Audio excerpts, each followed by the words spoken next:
Hello friends, आज हम EMC की वर्कशीट नंबर 8 करेंगे, जिसकी डेट है 21 सितंबर टू 26 सितंबर। ये आपकी प्रभावी संचार की का जो पार्ट 2 है। पिछली वर्कशीट में आपने अपने परिवार के सदस्यों तथा दोस्तों के साथ ध्यान से सुनने और स्पष्ट रूप से बोलने का अभ्यास किया था। आइए उस अभ्यास को दोहराते हैं। पहली गतिविधि में यहाँ आपको 2 फ़ोटोज़ दी गई हैं, बल्ब की फ़ोटोज़ हैं। नीचे लिखा हुआ है, मैं एक बल्ब हूँ, मेरा नाम रौनक है, मेरा उद्देश्य है सबसे चमकदार रोशनी देना, मुझे ज़रूरत होती है बिजली की। और फर्स्ट में जो आपको दिया गया, ऊपर लिखी पंक्तियाँ पढ़कर आपको रौनक के बारे में क्या पता चला। सेकंड है, इस गतिविधि को अपने परिवार के सदस्यों के साथ मिलकर कीजिए। सबको कोई वस्तु बनने की कल्पना करनी है और रौनक की तरह ही उद्देश्य और ज़रूरतें एक दूसरे को बतानी है। थर्ड है, ये बात तो हुई किसी वस्तु के उद्देश्य और ज़रूरतों की कल्पना करने की। अब बारी है अपने परिवार के सदस्यों के साथ वास्तविक उद्देश्य और ज़रूरतों पर चर्चा करने की। अपने परिवार के सदस्यों को अपने भविष्य के उद्देश्य और ज़रूरतें बताइए, उनके भविष्य के उद्देश्य और ज़रूरतों भी जानिए। तो आइए इसका आंसर देखते हैं। तो फर्स्ट आंसर है, ऊपर लिखी गई पंक्तियों से पता चला कि रौनक एक बल्ब है, उसका उद्देश्य रोशनी देना है तथा उसे रोशनी देने के लिए बिजली की ज़रूरत पड़ती है। सेकंड आंसर है, परिवार में सभी सदस्यों ने कोई ना कोई वस्तु बनकर कल्पना की जो कि निम्नलिखित हैं। बहन, मैं एक किताब हूँ, मेरा नाम क्षितिज है, मैं सबको हिंदी सीखने व समझने में मदद करती हूँ, मुझे ज़रूरत है तो बस मुझे संभालने वाले और पढ़ने वाले की। फिर माँ, मैं एक टेलीविज़न हूँ, मेरा नाम मनोरंजन है, मेरा उद्देश्य है सबको खुशी बांटना और समाचार बताना, मुझे बिजली और रिमोट की आवश्यकता होती है।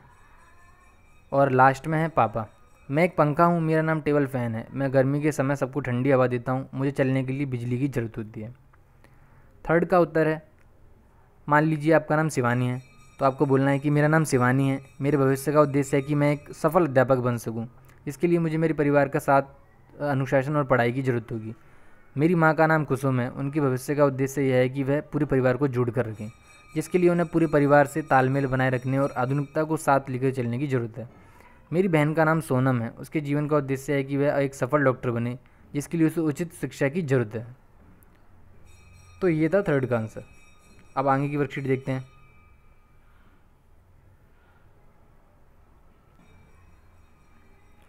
क्या प्रभावी संचार में ध्यान से सीखने और स्पष्ट रूप से बोलने के अलावा भी कुछ सीखने को है?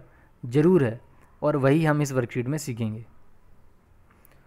इन चित्रों को ध्यान से देखिए। ऊपर दिए गए चित्रों में अपनी बात से अन्य लोगों को प्रभावित करने का प्रयास किया जा रहा है। इसके लिए पहले चित्र में अपने विचारों को कई लोगों के सामने प्रस्तुत करके, दूसरे में पोस्टर के माध्यम से और तीसरे चित्र में अखबार के विज्ञापन के जरिए प्रभावित करने का प्रयास दिख रहा है। बोलने के साथ चित्रों द्वारा अपनी बात कह पाना और चित्रों में दिया गया संदेश समझ पाना 21वीं सदी में उपयोग एक महत्वपूर्ण क्षमता है। आइए हम भी अपनी बात से और लोगों को प्रभावित करने की एक मज़ेदार गतिविधि करते हैं। फर्स्ट है, कुछ विज्ञापनों के बारे में सोचिए जो आपको अच्छे लगते हैं। ये टीवी रेडियो पर आने वाले विज्ञापन भी हो सकते हैं और अखबार में छपने वाले भी। सेकंड, अपने परिवार के सदस्यों के साथ मिलकर चर्चा कीजिए कि किन बातों के कारण कुछ विज्ञापन अन्य विज्ञापन से ज़्यादा पसंद किए जाते हैं। थर्ड, अपने परिवार के सदस्यों के साथ मिलकर किसी महत्वपूर्ण मुद्दे या वस्तु के लिए एक विज्ञापन बनाइए, लिखकर, चित्र बनाकर, वीडियो बनाकर या ऑडियो बनाकर। फिर लास्ट में, क्या आपको विज्ञापन दूसरे को प्रभावित कर पाएगा? ये जांचने के लिए निम्न बातों का ध्यान रखना है। क्या विज्ञापन देखने वाले को अपना फ़ायदा दिख रहा है? क्या विज्ञापन देखने वाले को वस्तु या मुद्दे की खास बात समझ आ रही है? विज्ञापन देखने के बाद क्या विज्ञापन देखने वाले को कुछ करने की प्रेरणा मिल रही है? क्या वह अपनी कोई आदत या नज़रिया बदलने के लिए तैयार होगा? तो आइए इसका आंसर देखते हैं।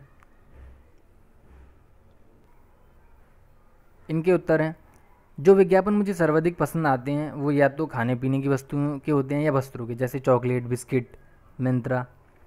कुछ विज्ञापन अन्य विज्ञापनों से अधिक पसंद आते हैं क्योंकि उनमें रोचक कहानियाँ, अपना हित, प्रभावशाली चित्र और अच्छा मूल्य होता है। फिर उसमें जो विज्ञापन आपको बनाना है वो आप इस टाइप में बना सकते। स्टार्टिंग में वो सत्यमेव जयते, स्वास्थ्य एवं परिवार कल्याण मंत्रालय, दिल्ली सरकार, मैं सुरक्षित तो दिल्ली सुरक्षित। अस्वस्थ होने के मुख्य कारण प्रदूषण, कोविड-19, डेंगू। क्या करने? फल और सब्जियां धोएं, मुंह पर मास्क लगाएं, बार बार हाथ धोएं, सैनिटाइजर का इस्तेमाल करें। क्या ना करें? बाहर का खाना ना खाएं, आँख, नाक और मुंह ना धोएं, सार्वजनिक स्थलों पर ना घूमें। और लास्ट में आपको हेल्पलाइन नंबर जैसे 104 या कोई कॉन्टैक्ट नंबर आप दे सकते हैं और 24/7 नंबर पर कॉल करें। उसके बाद नेक्स्ट क्वेश्चन का आंसर है, मेरा विज्ञापन दूसरों को प्रभावित कर पाया, जो कि निम्नलिखित है। हाँ, विज्ञापन देखने वाले को स्वस्थ रहने के लिए उसका फ़ायदा दिख रहा है क्योंकि विज्ञापन में जन कल्याण है। हाँ, विज्ञापन देखने वालों को पता चल रहा है कि विज्ञापन जन कल्याण और अच्छे स्वास्थ्य के लिए है, जिसमें सबकी भलाई ही है। प्रभावशाली रंगों से बने इस विज्ञापन को देखने के बाद लोगों को प्रेरणा मिल रही है कि वे अपने और अपने परिवार के स्वास्थ्य का ख्याल रखें और बीमारियों से बचाव के लिए कुछ कदम उठाएं। तो आइए आगे की वर्कशीट देखते हैं। अब अपना विज्ञापन अपने एक साथी के साथ साझा कीजिए, उसे भी अपने विज्ञापन आपके साथ फ़ोन करके बताइए कि आपको विज्ञापन कैसा लगा, विज्ञापन के बारे में आपके क्या सवाल हैं, विज्ञापन में क्या सबसे अच्छा लगा, विज्ञापन को और बेहतर कैसे बनाया जा सकता है। आपने इस गतिविधि से अपनी बात को प्रभावशाली तरीके से कहने के बारे में क्या सीखा, नीचे लिखिए। और लास्ट में दिया गया आपको प्रभावी संचार के अनेक आयाम हैं, किसी को ध्यान से सुनने से लेकर उन्हें प्रभावित कर पाने तक। इनका नियमित रूप से अभ्यास करके हम सभी इन क्षमताओं में दक्षता हासिल कर सकते हैं और दूसरों के साथ सकारात्मक रूप से जुड़ने में सफल हो सकते हैं। तो आइए इन क्वेश्चंस का आंसर देखते हैं। तो फर्स्ट का आंसर है, मुझे मेरे साथी का विज्ञापन अच्छा लगा और उसे भी मेरा विज्ञापन अच्छा लगा। मेरे और मेरे साथी के सवाल थे कि एक विज्ञापन की मुख्य शर्तें क्या क्या होती हैं, विज्ञापन करना क्यों आवश्यक है, विज्ञापन ना होने पर किसी वस्तु पर क्या असर पड़ता है। विज्ञापन की टैगलाइन बहुत अच्छी लगी। प्रभावशाली रंग, चित्र तथा अच्छी टैगलाइन का इस्तेमाल करके विज्ञापन को और आकर्षक बनाया जा सकता है। तो लास्ट क्वेश्चन का आंसर देखते हैं। इस गतिविधि के द्वारा मैंने अपनी बातों को प्रभावशाली तरीके से कहने के बारे में सीखा है कि शब्द और चित्र किस प्रकार लोगों को प्रभावित करते हैं और उनका उचित प्रयोग कैसे किया जाता है। हमें कैसे अपने हर विचार को रखने से पहले उसके लिए कुछ मूल तत्वों का ध्यान रखना चाहिए। तो ये थी आज की वर्कशीट जो कि कंप्लीट हो गई। Thanks for watching. Please like, share and subscribe.